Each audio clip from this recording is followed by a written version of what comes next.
Hello friends, all fans can't wait to see the new part of Poppy Playtime. We have already told you about the possible places where the game will take place and what the main villains might be. But what about the ending? There are a couple of theories regarding this.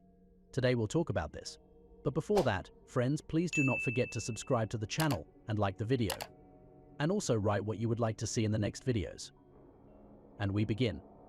I've had this thought for a while now, so I figure I would share. What if the game will end by the player releasing everyone? And no, I don't mean release as in kill them. I predict that the experiments will get released from the factory onto the surface, changing the outside world forever. When you look at the prototype and what he is doing, an interesting picture starts to form. 1006 is trying to keep Playtime CO.'s research buried.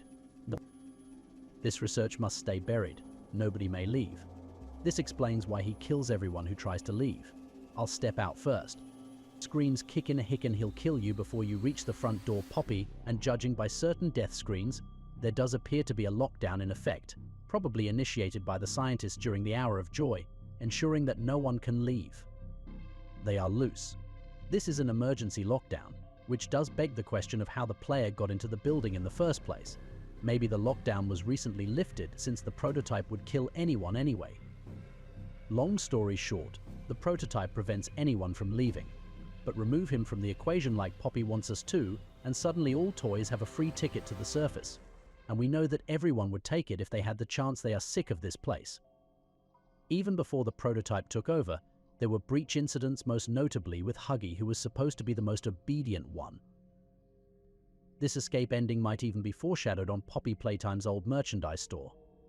Though no longer accessible, the old site had a section to a newspaper detailing Elliot Ludwig, and notice the interesting way the last sentence is phrased: the world will never be the same. And while this may be just referencing the events of the game metaphorically, the phase of the world will never be the same makes me think that this is a hidden piece of foreshadowing. So, in a nutshell, there could be a chance that Poppy Playtime ends with the toys breaching onto the surface. Either that, or it's just like game theory says, and the only one escaping this place might be the prototype. For me, I personally think the laboratory where the toys were tested on, and where the orphans were turned into toys, will be the next setting. I've heard the theories of it being an amusement park, but we're heading down deeper into the factory, so I kind of think maybe a lab. I don't know who would be the major villain. I'm hoping Boxy Boo though. I'm also hoping some Reject Toys failed experiments who managed to survive will also be included, like Daisy and maybe new characters. Related to this is the theory: why hasn't the prototype tried to kill the player yet? If it kept sending other toys to take us out of commission, why doesn't it just kill us itself?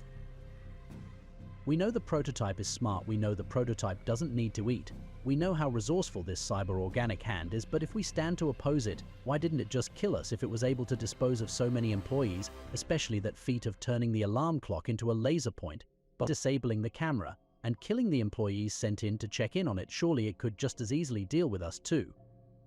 First it sent Huggy to kill us, it failed, then Mummy was sent to deal with us, and we survived, and its most loyal subject, Catnap, was sent to deal with us, and he will fully gave up his life to serve as part of the prototype. I see it as a win-win thing for them. They leave the player alone because the other toys are trying to kill them. If those toys succeed, then good, the player's out of their hair. If they fail and the player gets the toy killed, then good, that's another toy he can add to himself. The prototype doesn't interact with the player directly because he gets something out of the player's journey either way. Because he doesn't want the player dead. If he did, we would have been dead long ago. I don't know what he wants, but he needs the player. Maybe to clear the way for him, to free him, maybe even has seen the player's abilities and wishes to assimilate him.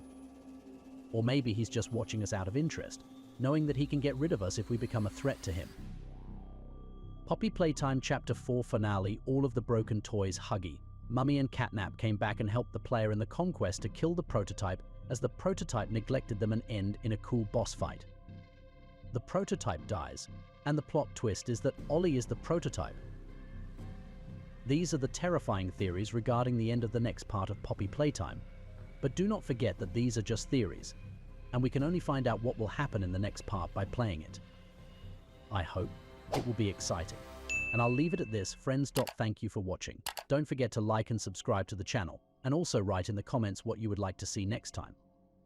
Thanks for watching, and bye friends.